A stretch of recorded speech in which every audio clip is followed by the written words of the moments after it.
Parami na ng parami. Okay, Mr. President, faculty, ano masasabi mo sa kanila?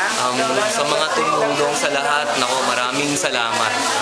Hindi na magagawa nito ng ilan lang eh. Ibang klase yung tumulong ngayon. Wala akong masabi. Ang galing ng mga Pilipino. Tsaka ng mga Perpetualite. Thank you. Oh, dumarami na sila. Mapansin nyo kanina, hindi pa ganito karami. Ngayon talagang dumami ng dumami. We're running out of plastic kasi talagang kailangan ano na rin eh. Ipak na eh.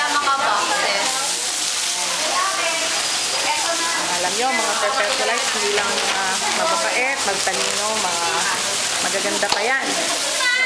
Ayan, magaganda pa talaga yan. O yan, mga Perpetualites na talagang ito, mga employees to from the College of Graduate School at Research Center. Ito naman from the School Director's Office. Lalaki ba to?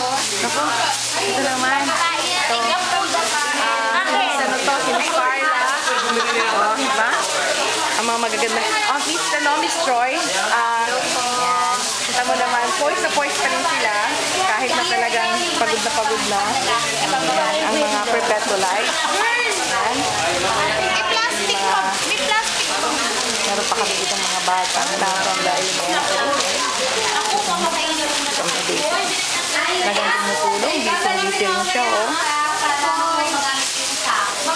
Ayan. Tumutulong ang mga bata. Ayan. Nakakatouch po talagang